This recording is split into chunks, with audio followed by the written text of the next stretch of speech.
Good evening. My name is Dr. Penn. This evening, I want to share with you about my journey and how I came to discover that I had fibroids. It has been a long journey, a journey for about 10 years, maybe a little bit more, but certainly 10 years.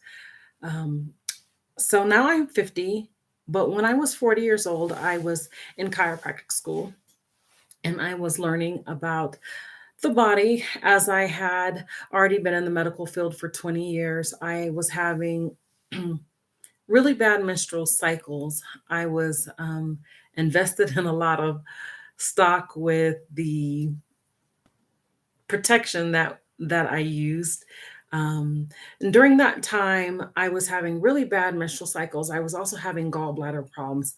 I would every time I had a cycle, I had a window that I needed to address before I would have this attack with my gallbladder.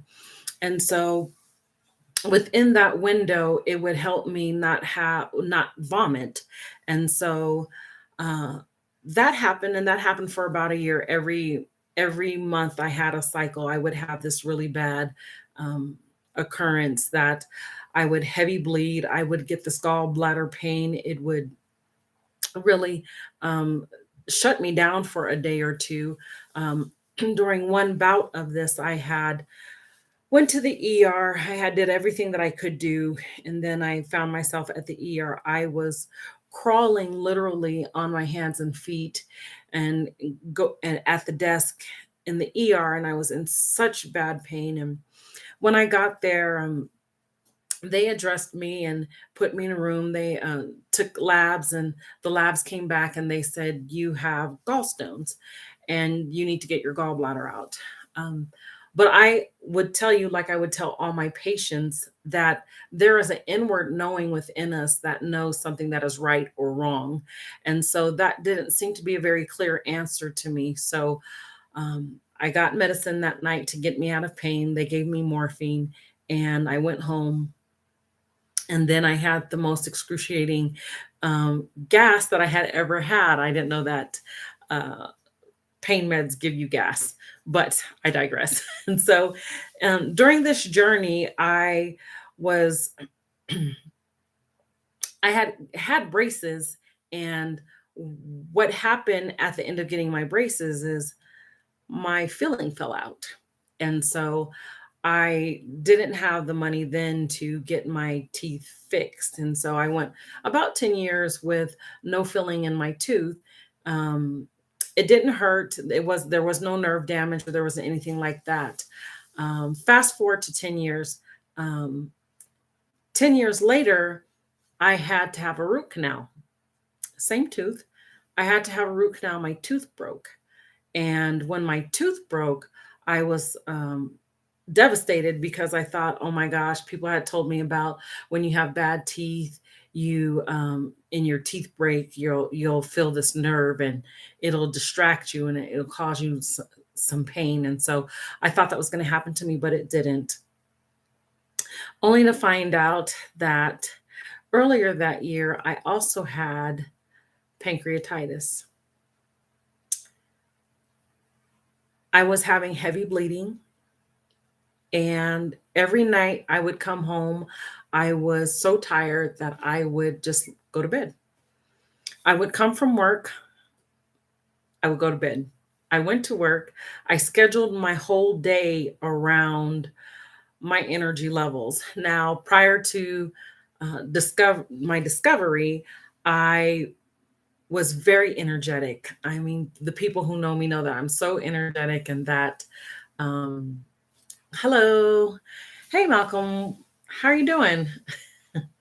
Um, I had discovered that I was just so tired. I thought it was because I was doing a lot of work. I was doing a lot of projects, and I was building my practice, seeing a lot of patients. And my husband said to me, "Well, I don't think that's it. He kept saying, "There's something wrong with you." And I was like, "No, it's not anything wrong with me." Once again, I was doing all these projects, very involved in my community and just reaching out. But over time, my energy levels were decreasing and decreasing. And so for one whole year, I went through this, coming home, going to sleep every day, and not exercising, or when I did exercise, it took all of the wind out of me. And because it did that, I would have to sleep more. So the amount of sleep that I was getting was going higher and higher. So that happened when I was 49 years old. When I turned 50, I woke up one morning and I said, something is wrong with my tooth. And I thought at first maybe it was just my gums or something. And then I went to the dentist, and a year to date, the lady said,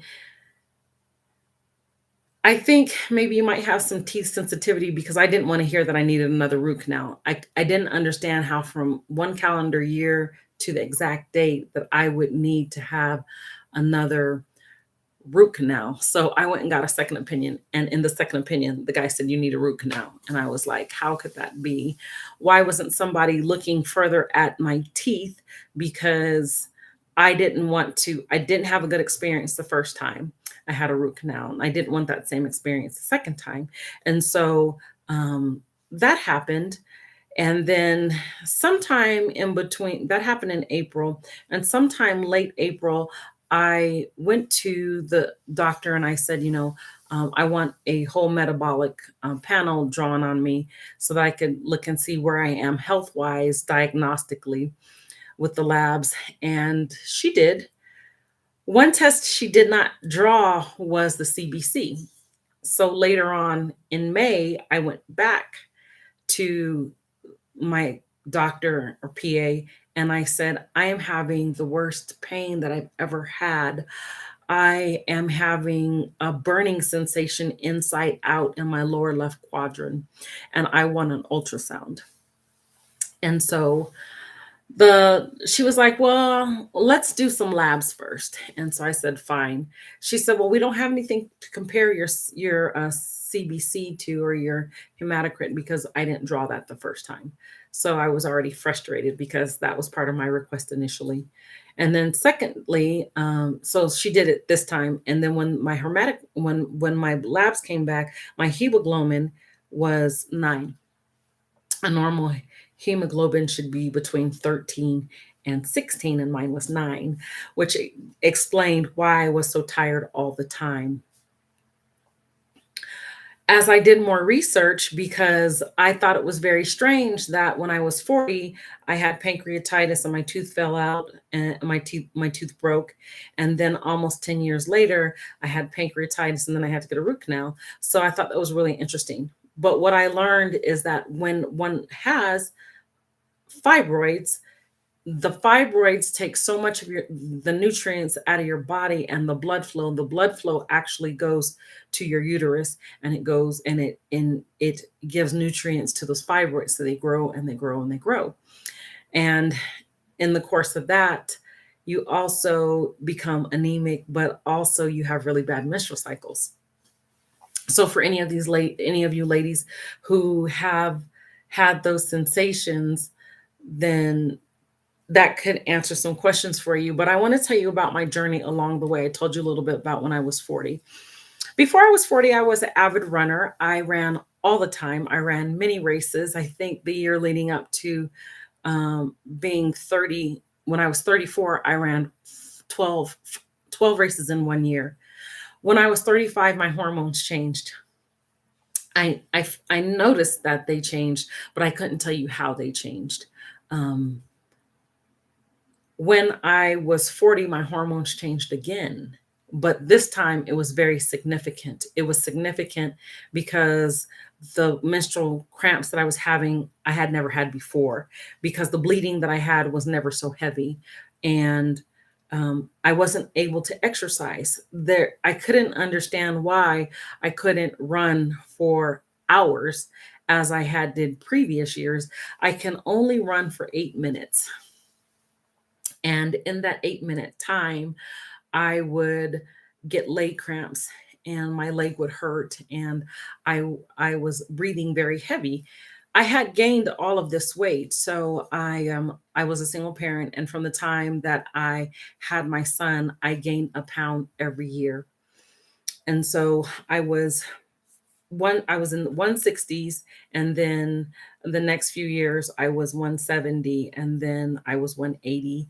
And then I tried to do all the diets because people kept telling me how fat I was. They're like, "You're fat. I remember when you were skinny, you look skinny from behind, the when we see you in the front, you're fat." And so one could really have their psyche played upon, because if you were an athlete and you were in good shape, now all these people are telling you you're fat and you can't figure out how to eat right. You can't figure out what's the right exercise, and you're going through this whole regiment. And so that was the beginning of the long road with having fibroids. I did eventually do the HCG diet because people were like, "This is a great diet. It's all vegetables, it's all meat. You'll lose a lot of weight." And I didn't lose a lot of weight, but I did get down to 175. And then I tried a second bout of it, not understanding what that would do to my ovaries. That caused me to have more pain. That was part of the process. So that happened, and I'm still gaining weight. I'm still exercising. I'm trying to run and lift weights and do all those things. And this is when I start becoming anemic, but I didn't know it. I wasn't as tired as I had explained at the first. And so what began to happen was I just couldn't exercise like I used to be able to, because I didn't have the stamina, I didn't have the strength, and I thought one could think all of this has to do with getting older. And even though I was getting older, that didn't seem to settle very well with me. Uh, as I was in chiropractic school, and different people were saying different things to me, I was trying different diets, and I went vegan because I was having some other health issues, and I thought that that would help, but it didn't help me lose weight. I continued to have these really bad cycles. I couldn't get through the night without soiling my clothing or my bedding, and it just got progressively worse. I was throwing up every cycle. I was having these bad pains in my back. They were saying it's a gallbladder problem. But what I learned in chiropractic school is that if you have ovarian problems, you will have gallbladder problems, but that is not common knowledge. I think they are being a little bit more, the medical field is recognizing that more. So it's very difficult to tell a woman that understands that my ovaries are a problem, but every time my ovaries act up, my gallbladder acts up, and they tell you need to get your gallbladder out. For me, my inward knowing was like, that's not a very good idea. That's not a very good idea to me, because I need my gallbladder. It helps me break down fat, and I'm already have a fat problem because I'm fat. And so as time went on, I just did the best that I could with the exercising. And then I made it through school. After that one whole year, I didn't have those pains anymore. I didn't have the gallbladder problems that I was having before. I still had heavy bleeding, and I still was having trouble exercising, doing exercise for a really long time. When I graduated from college, at chiropractic school in 2017, I ran a for 1 year, and then I moved to Colorado Springs. And I moved here, there's altitude sickness. I could never catch my bearing with the altitude. I was always out of breath, and I was still overweight. I was still exercising, walking, doing yoga, lifting weights, doing the treadmill. I was doing all that I could to maintain my body, because if I wasn't going to ever lose weight, then I needed to at least have good cardio health. And so that's how I was looking at it. Strong muscles and good cardio health was my goal. And so time went on, and I was still being active. My cycle was still heavy, but it felt like it was becoming more regulated. And then about 2 years after living here, I started having those heavy cycles that I was having again. I was gaining weight like I had never gained weight before, and that was a red flag to me. My energy levels were going down again, and this time it was worse because I couldn't seem to think clearly. I couldn't find words. I couldn't I was doing a lot of nonverbal communication, which as a single parent, my son and I to me, I was in clinic and I couldn't find the words to tell my patients. And then I was tired all the time and again still, and then different things started happening to me. I was having breathing problems. I couldn't actually breathe very well. I had shallow breathing. And they said that to me when I was in chiropractic school, but when I was nearing 50, it got worse. I was actually huffing and puffing. I couldn't walk up the street without huffing and puffing, and that didn't make sense to me. But some other things started happening too. I started developing some severe sensitivity problems. I first started this journey, and I am a light sleeper, and my body usually runs hot, and so I went from sleeping with a sheet to sleeping with a load of blankets. I went from sleeping with one sheet to sleeping with 5 blankets because I was always cold. And that was very odd because my body runs hot. And that was one thing. The other thing was I couldn't get into my pants. I was trying to step into my garments or my pants, and I had to use the bed to brace my fall. And I thought that was very strange. And so I couldn't really sleep through the night. I was always thirsty. I was having these really bad headaches, but I would only have one bad headache a month. And that's how it started out. Just one bad headache a month. And I thought to myself, oh, my cycle must be coming on. That's very normal because that's what they tell us is normal. But it had not been normal in previous years. And so we may account a lot of things to age as that's what the doctors will tell you. Oh, as you get older, things begin to change, your metabolism begins to change, your hormones begin to change. And as you have these changes, your body begins to change. And so I thought, okay, so I'm going to have my cycle. And so I was expecting a headache every time.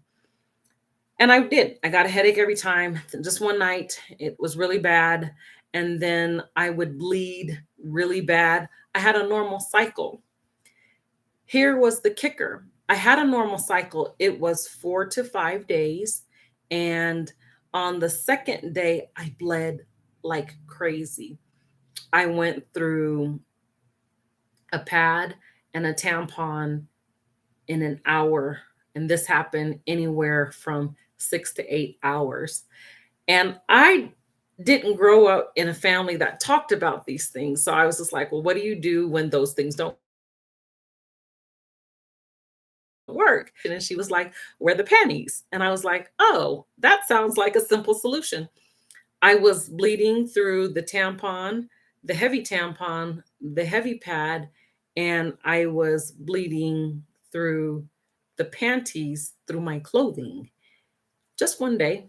I thought it was normal, but I thought it was normal because I was getting older and now I'm premenopausal. And when you get premenopausal, your body changes. And so I just thought this is premenopause. This is a change that will pass. It won't last forever. So just, you can do this for 2 or 3 years. And that's how I self-talk. And so on top of that, my husband and I were over the last 2 years uh, exercising every day. We would get up and we would do the treadmill, do the bike, and we would do some weightlifting. In April of this year, late March, April of this year, I would get up in the morning and I would have to eat before I went to the gym. I thought that was normal. I didn't have any energy levels. And when I got to the gym, we did our workout, and then I would come home and I would sleep for 2 hours because the workout wore me out. And I thought that was normal. I thought I didn't give any way to thinking about my breathing problems. I didn't give any way to my balance being off, being tired, having a heavy cycle, um, having a normal period cycle. And I also had a normal pap smear. Went and got a pap smear. Lady said, your pap smear is normal. Never really checked my belly to see if it was distended. And I don't know, is because when she saw me at first, I was still fat. And so, why I keep harping on what this fatness is because my husband and I took pictures for over a year about what my weight loss looked like. And it did look like I lost weight. I lost weight in my face. I lost weight in my arms. I lost weight in my feet, I mean, on my legs, but my stomach was still round. My inner self said to me, why is my stomach so round? It is not like a normal fat. And that sounds weird, but the body has a normal fat. If you drink soda, it looks like a beer belly. If you are just a heavy person, your stomach is kind of square because it's the shape of the intestines. And so my stomach was neither of those. My stomach was round, in such an odd shape that, like, when I put my clothes on, they didn't flow. And so that was another thing that happened to me. I went from wearing these really nice, fitted uh, dresses to now wearing these tent dresses because I couldn't put anything on my stomach. My underwear hurt when it touched my belly. My elastic pants hurt when it touched my belly. If I wore a waistband, it hurt because the pressure from those parts of the garment were compressing on my abdomen, but my fibroids were so big that they were past my belly button. When I found out how big my fibroids were, they said it looked like on the ultrasound that I was 17 weeks pregnant. And so that was a little bit alarming because I had at some point in time in 10 years, all my labs were normal and my stomach was still growing. Nobody said anything about my weight gain because they figured that I was just an African American woman who's fat, like they think many of us are. But here's the kicker: 5 to 80% of women will get fibroids in their lifetime. The biggest demographic for that are African American women. Had it not been that I woke up in one morning in April and I felt that burning sensation on the inside of me, I would have continued to have thought it was normal, the cycle and all of those things. When I finally went to the doctor, um, the PA suggested that I go to a GYN. I went to the VA and I was like, here are my labs, here's my ultrasound. I need to know what we need to do next. What are the next steps? And they did give me some next steps. I will share those next steps with you next week because I want to encourage somebody. I want to encourage women of color. Absolutely, because we are the number one demographic that has this huge problem having anemia and it not being caught. I want to share some steps that you can take next week to help you figure out what's going on with your health. The goal is to decrease the amount of misdiagnosis or underdiagnosis because it's affecting our health, but it's affecting so much more than that. Um, the anemia is very serious. It takes 1 year for your body to recover from that. I'm in that recovery phase. I just started that recovery last month. And so I have a whole year. I hope I don't get discouraged, but I have a whole year to learn about how to bring my body back in good alignment. I will tell you some of the things that helped me along the way. I will tell you in this 4 week series, because I'm going to talk about this for 4 weeks, how alternative medicine helps me, how regular medicine, my body helped me determine, even though it took a long time, but it helped me to determine what was going wrong in my body. And so I want to encourage all women to be in tune with themselves. And even though the doctors may not see what is wrong with you, to still be taking notes and be making mental notes for yourself about what could be happening to your body, because nobody knows your body better than you. They know science and they know medicine, but they don't know your body. And if you take that knowledge with you, then you will eventually get a doctor who will make some sense. I've seen in my practice many women come in and they have female problems. They've been to many doctors and nobody's been able to say that. So, I mean, I'm a chiropractor. If you guys don't know that, I am the owner and founder of Pinpoint Chiropractic, and even though I'm a chiropractor, I've been in the medical field for over 25 years, and I've seen a lot. I worked in surgery. I worked on women's services to be able to help women and to be able to help people, right? This doesn't these this diagnosis doesn't just affect women. It affects the family members of the people of the women who have this. Um, because you lose your character and you lose hope. And sometimes you're going to the doctor and they're telling you that this is wrong with you, um, but what they're telling you isn't what's actually wrong. It's having the wrong diagnosis. My goal and my mission is to make sure that that doesn't happen by giving you the education, sharing my experience, sharing my story so that others could have hope, but also so others could take better care of themselves. My name is Dr. Penn. I am with Pinpoint Chiropractic. I am just sharing my story because July is fibroid awareness, and I had my own story that I wanted to tell and that I wanted to share. But in the following weeks, next Tuesday at 7 p.m., I will be back. I will tell you some things that I did. Um, and I will tell you the importance of knowing yourself and knowing your family history. Thank you. I hope this is helpful, and I will see you next Tuesday at 7.